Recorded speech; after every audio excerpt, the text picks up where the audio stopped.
I started playing football in Southern Alberta Minor Football League in Lethbridge when I was in grade 7, and just kind of fell in love with it as soon as I put the helmet and shoulder pads on, and played for LCI in Lethbridge, and then went on to University of Alberta in Edmonton. I had the honor of coaching the 1996 Senior Bowl game, and Mark was one of the 35 linebackers that I had to select 7 from.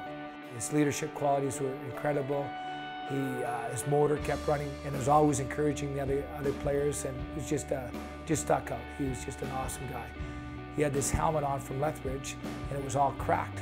So I said, "You can't play in that." He said, "Well, I got to play with the Horns," and so he ended up wearing a Cobra helmet in the game, which is kind of ironic because he ended up coaching with us 10 years later.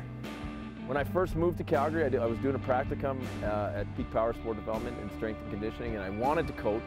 And I was actually calling all the schools to promote the program that I was running, and the coach in Cochrane, Bruce O'Neill, said, "Is this the same Mark Kilam I coached on the Senior Bowl, the South All-Star team in '96? And I'm like, "Yeah."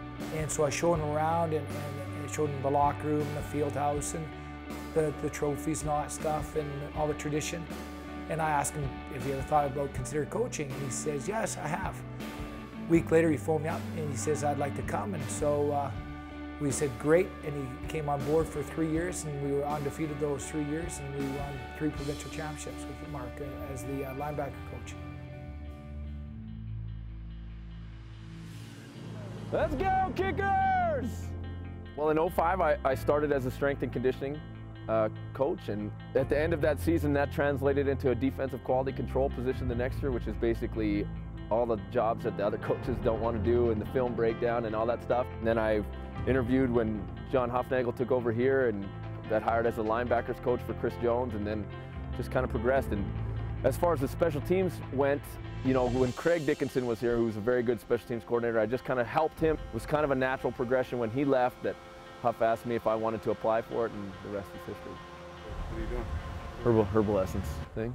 Seriously? No.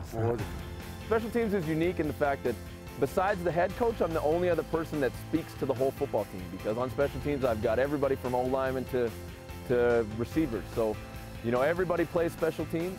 So all of the kicking game, not just kickoffs and kickoff returns, but punt return, field goal D, and then all of the special situations which make the Canadian game unique. Okay, let's have a purpose like we did yesterday with these. Okay, not rapid fire, quality reps.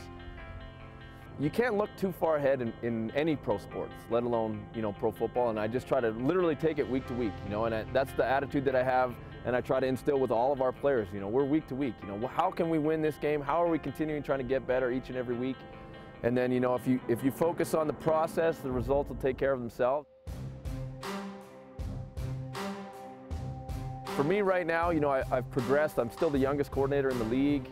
You know, I'm happy, you know, working in the special teams role right now, and you know, that's really just my focus, to try to continue to help us be successful and win football games. If Mark hadn't volunteered his time and did all this extra unselfishly, he wouldn't have met Ted Hellard, and Mark might not be at the Stampeders right now, but because of his love of coaching, love of high school sports, and unselfishness, he ended up getting a job in the Stampeders. I'm living the dream. I mean, the reality is this, you know, there's 8 jobs for what I do in the Canadian Football League. So that in itself, you know, I feel very fortunate to be part of this organization. You know, I grew up in Southern Alberta. I played football in Northern Alberta, and now I'm coaching in Calgary. So I mean, I've been truly fortunate to end up where I am, and I'm just going to try to roll with it and keep making the most of my opportunities. He's one of the guys that made it through hard work, and I got to know him, and I call him friend, and he's a Cobra. Once a Cobra, always a Cobra.